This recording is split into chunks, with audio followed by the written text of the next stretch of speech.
Alright guys, today I'm going to walk you through Sling, how to use it, how to build schedules, and more importantly, how to do it efficiently.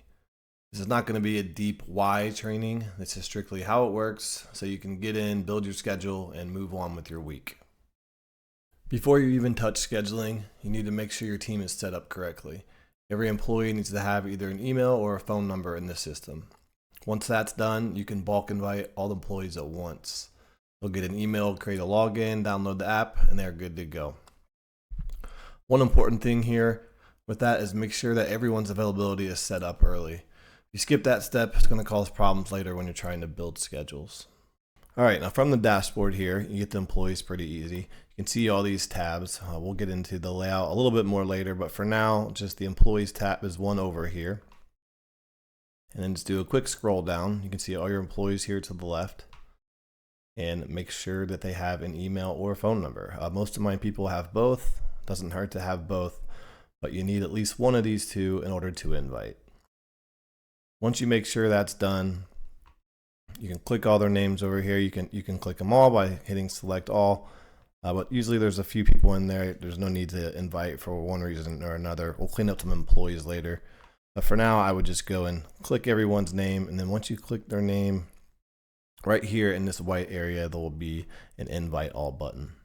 Really quick, we'll go through just a basic layout. Most of your time you're going to be spending is right here on schedules, but as you can see here, we have a schedule tab, tasks, messages, newsfeed room, reports, and time clock. In addition to these main tabs up here, if you go to your dashboard, you see we have these additional tabs right here. The first one's employees, second one is positions, locations, groups, tags, announcements, labor cost, and settings. Now the couple that we're going to use here today, obviously our employees, the positions, and settings over here. There's a few things we'll be doing. All right, one quick thing I want to show you here in the settings tab. So the way that Toast and Sling talk to each other, Sling does not talk to Toast. So anything you do over here will not affect Toast. Toast syncs over to Sling. It does so automatically every 15 or 30 minutes, but sometimes it doesn't, or if there's any reason you want to sync something faster, there is a way to manually sync. So over here in the settings tab, we'll hit integrations, and you'll see Toast right here up top. Click the three dots and click sync. Before building schedules, take a few minutes to clean up your system. Go through your positions, make sure they make sense, and delete anything unnecessary. Then go through your employees and make sure everyone is assigned to the correct jobs. If your setup is messy, your schedule is going to be messy, so it's worth taking the time to clean this up. All right, so we're going to go over here to the positions tab first. Your positions will all be shown here.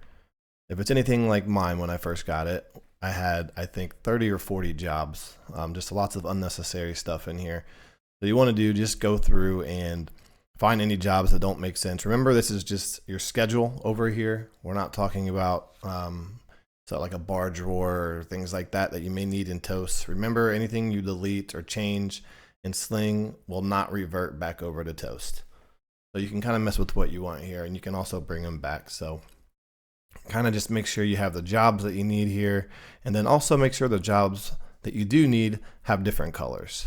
If they're all the same color, then the schedule here later, when I show you a certain view, will look sloppy. So just make sure that you clear out any jobs you don't need. And then on top of that, just any kind of colors you like here, just try to make them different from each other. Now for positions, we're going to go over here to employees.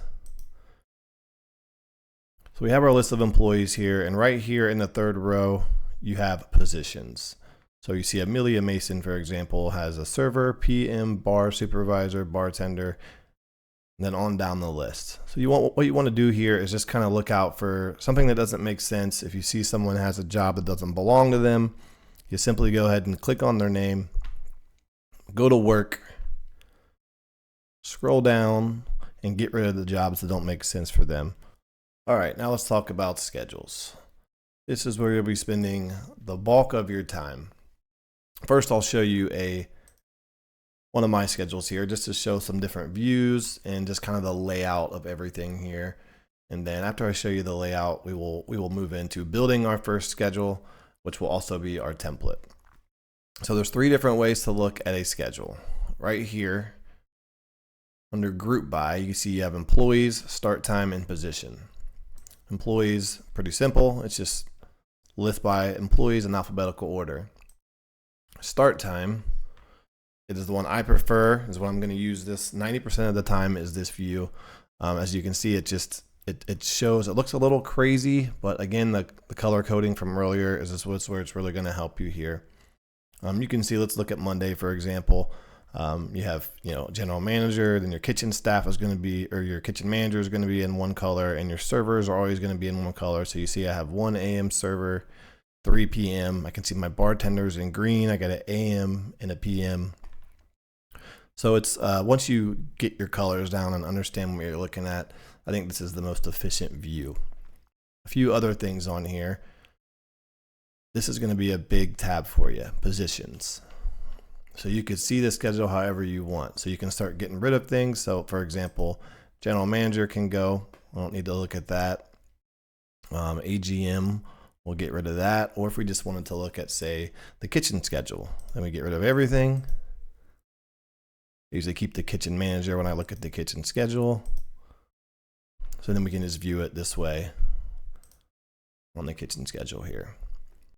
Let's bring everyone back up here. Also a cool little trick since I'm here, if you want to bring the whole schedule back up, you can just get rid of all the check boxes here. So if I get rid of kitchen staff and kitchen manager, boom, they all pop back up. So now I have everybody back here, just so I can kind of show you around a little bit. So I showed the positions tab here, which you'll be using the most. Locations tab, most people won't have to deal with that, but if you have multiple locations, here's your tab. Employees right here, which I haven't used this at all. You won't need this often unless maybe for certain circumstances, but for the most part, you'll just be using this positions one and then the events one. So the events one actually is pretty useful.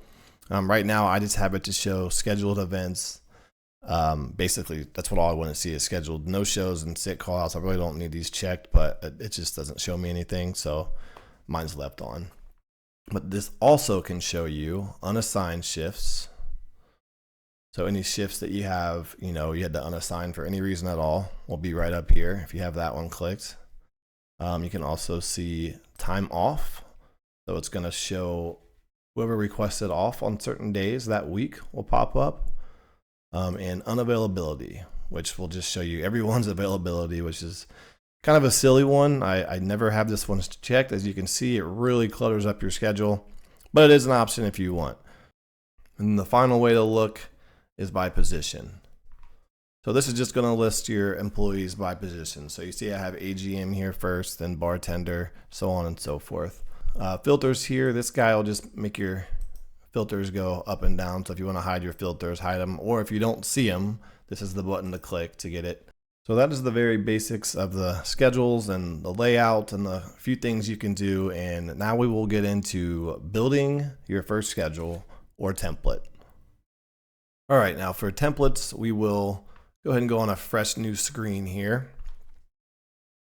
You can create templates, load templates, and adjust them as needed. One important thing to know is you can't directly edit a template. So you will have to essentially load that template, edit it, rename it to something new, and then delete the old one.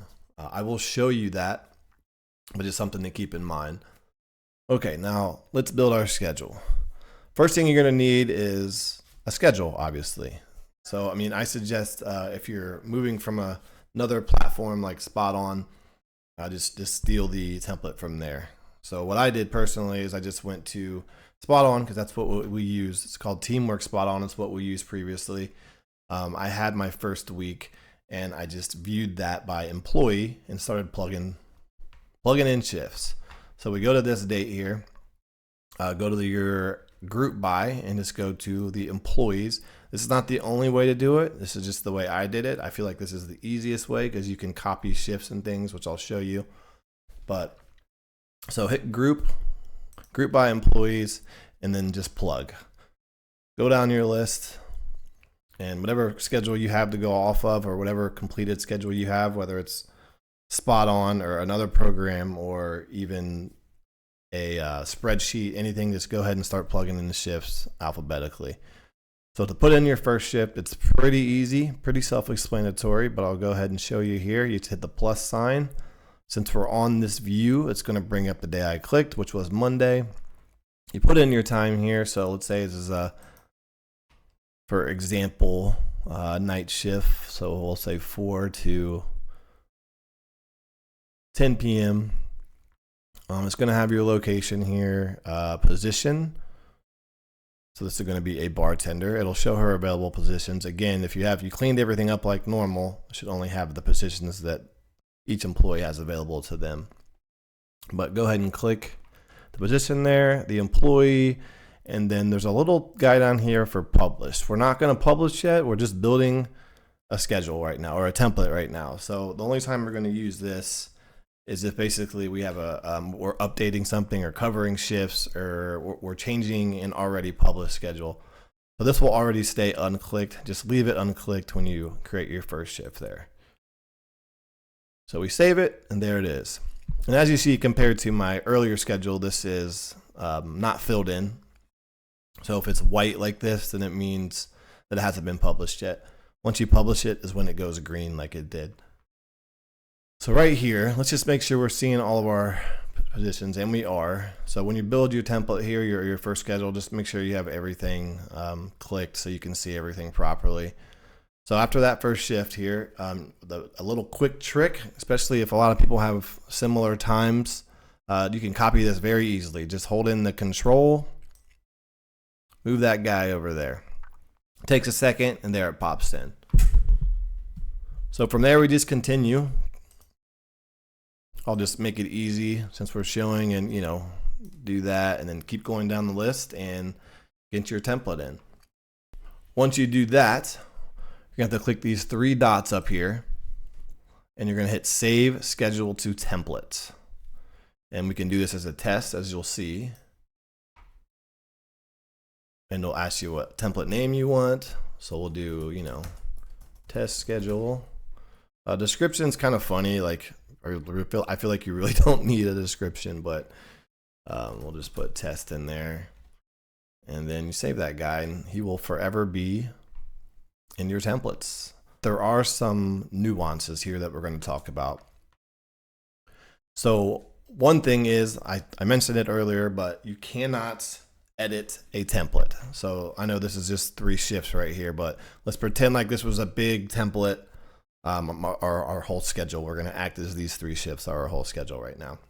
So if you want to edit or delete, well, you can't actually edit, but if you want to, the way we have to edit, you're going to have to go into load schedule from template, load that in. So it would be our test schedule here.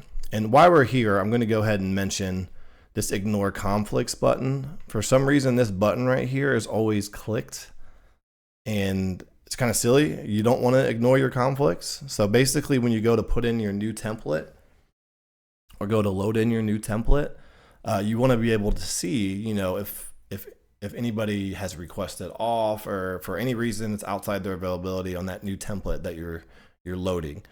So if you simply unclick this before you apply the template, then it'll notify you. It won't fix it, but it'll pop up, and it'll say, hey, what does it do if we just click this here? See, like this has all kinds of, I don't even know which one I just loaded, but this is a good example here. See, it'll tell you. So what I do when this screen pops up, I either get a pen and paper and write down those conflicts, or just take a quick screenshot of it. So once you load your template in, you know which shifts to fix. But yeah, if you do want to edit one, you just load it in. So pretend like we just loaded this schedule back in, and you want to delete it, or not delete it, but change whatever you need to change. So say in this case, Amelia's not working Thursdays anymore. Get rid of that shift. You can click on the shift like here. And there's 3 dots up here, and you can delete. So then we would have to go in and resave this again. We've updated it however we wanted. So this is, we're working on a test schedule right now. Save it again. So you can't just overwrite or anything. That's the weird thing. So we're going to go test schedule I'm just putting a 2 in there. You know, we'll keep that, or put a 2 in there just, or something to know what the difference is, because now you're going to have 2 of these in there. So test 2. And you have to resave it. So then you want to go immediately back into your template. So again, you have to hit load from template, and it'll bring all your templates up. We want to go and delete our other one. That's so we don't obviously have a million of the same templates over and over again. So load it up, edit it how you want, save it again, then go back to the load templates and delete the old one just like that. Bam, and gone. All right, now say you loaded in a template and for whatever reason you wanted to delete the schedule or delete a group of shifts. There's no obvious button anywhere up here that just says delete schedule. What you have to do is there's a little box up here in the top left that says select all shifts. You can select all shifts, and then from there press the delete button and the whole schedule goes away.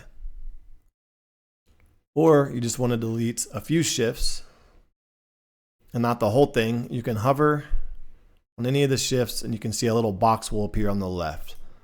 Click the shifts that you want gone, and then same delete button up top, and those shifts are gone. All right, now let's dive a little deeper into some things we have here, like labor and projections. Let's go back to a schedule that I already have done so we could look at these things. As you can see, our projections are right here at the top. You can see Monday through Sunday. There's a couple funny little things with projections that I will show you on the new screen when we go into loading them in. But for now, I'm just showing you where they are. And the labor is right here. I showed you that earlier, but while we're talking about labor and projections as they go together, this will have your total labor and percentage here. As you can see, I'm scheduled for 17% at just under $5,000. And then down here, each individual day. One little thing about these numbers here, if you change your view, so if you go to positions and you take the kitchen staff off, for example, that will reflect in your numbers. As you can see, we went all the way down to 6.59% in labor rather than 17. Same thing with the days. Now, a little funny thing with the projected sales box. Let's go to a new schedule here. So when you go to put them in, first there's a couple options. You could just put them in manually. If you know your store pretty well, this is not very hard. It'll just take a couple minutes. But if you do that way, as you see here, let's say $4,000 for a Tuesday, and you click the 4,000, you hit save, it goes back to 0. That's just a little weird quirk of Sling. It actually did take, all you have to do is basically reload the screen. I just always click back a week and come right back and boom, it's there. All right, so I zeroed these all back out just to show you another option as far as your projections go. You can import, this guy right here, it's like one of the middle tabs has a little $ with some arrows on it up here. You can sync projected sales from Toast. Now, a couple of things with this. It is neat. You can just simply click this button, sync, and it will throw in the sales it thinks you will have. But it's not going to take into consideration any kind of events, any holidays, any weather. Basically, it's just going to take some algorithm that it has from your previous sales in Toast. So sometimes it could be fairly accurate, and sometimes it's not going to be. So I suggest you could use this as a kind of a base, but then go through and make sure they're all right. All right, let's talk a little bit about request offs, availability, and what they see when they go in to put their availability in. So like I said earlier, you want to make sure as soon as you invite everyone, communicate to your staff, and you want to get everyone to get in and get their availability in as soon as possible. When they do that, you will start to get all the notifications here. But when an employee puts in their availability, they could, first of all, they can put in unlimited requests off or availabilities if they want. So it kind of throws them into the same thing here. But let me just show you one little thing that I've seen about half my servers had an issue with. So let's go ahead and take a look. When they go in to add their availability here, they're going to see something that looks kind of like this, whether it's on their phone or on a desktop. So this part's all pretty self-explanatory. We're putting our unavailability in here. So you pick the days that you cannot work. Of course, if you pick the all day button, it'll pick all day. And then you can pick portions of that day and just kind of do whatever here. That part's pretty easy. Everyone seems to get that. But there's a couple more options here. First, it makes them put a name in. So if this is going to be the regular, I just tell them to put, standard availability, or just something to know that it's, this is their standard. Because if, say, in week X, they want to change it because something's different, they can do that. They could have this one all the time, and they can put another one in for a certain week. But you want your availability that always stays, for most people, that's going to stay the same. So when the servers or bartenders, whoever went in and did this, for some reason, they all like to click repeat never here. So it was the first week that we had Sling, their availability was fine, but after that, it just disappeared forever. So you got to just tell everyone, they got to hit that every week button here. And then as you see, it'll pop up and say indefinitely. So that'll be like their normal availability, and it won't disappear on them. Seems simple, but trust me, you're going to save a lot of time by making sure everyone knows to hit that every week button. Another odd thing, this hasn't happened a lot. When I first got Sling, it happened a couple of times, but it hasn't happened to me for a while. So hopefully you won't have this issue. But I have seen examples of availabilities, or more often request offs, just disappearing. So I saw it there, or the server told me they put it in there, but it's just not here in your dashboard. So you can go to show notification history and go find it. That's way one. If it was there at one point, then it'll be there and you'll find it and you're done. But if you can't find it in your notifications, you'll just have to go to that week. So you'll ask the server, hey, that was on X day. Okay, go to the schedule, and you'll have to navigate to that week. Now, hopefully you won't have to do this. Hopefully you just find it in notifications, but I have had an instance where it was just gone. So I had to go to that week. So you go out to whatever week that was. Let's say this was in May, and then you can click on, pending approval. It should be in here, or unavailability. You can see everyone, go to that person and see if they have any request offs that day. All right, now real quick, I will show you how to print off your schedule. So here we are back with our main schedule in the group by start time, which is where you're going to spend most of your time, or where I suggest you spend most of your time as far as which view. And there's a print button right here. Now you can simply print the whole schedule if you want, or you can print it in groups. So let's just say we want it's going to print whatever you have on the screen. So let's say I just want the bartender and server right now. So if we just go to just keep our bartenders and our servers out. So we just click everything else out. So here we are, have my server and my bartender. Just go ahead and click this print guy up here, and it'll give you a few options here. All right, one final thing we're going to talk about today is deactivating or deleting employees. So you have two options. You can deactivate or delete. If there's somebody that's going to be gone forever, no chance of return, you can delete them. If there's any chance, or they might be coming back, as a seasonal employee, I suggest deactivating, because deactivating essentially does the same thing. It gets them completely out of your system, but it just allows you to bring them back if you need. So we simply go over here into employees. There's two options as far as deactivating. If you click on their name here and click on these three dots up on the top right corner here, and you can hit deactivate to deactivate them. The other option, which has actually both options here, is click on their little box next to their name, and it brings up all these things here. So again, if they're bye-bye forever, go ahead and delete them and just get them out of there. If you deactivate, they will be in a spot where you can bring them back. All right, and that will pretty much wrap it up. At the end of the day, Sling is just a tool. The goal is not to spend hours in it.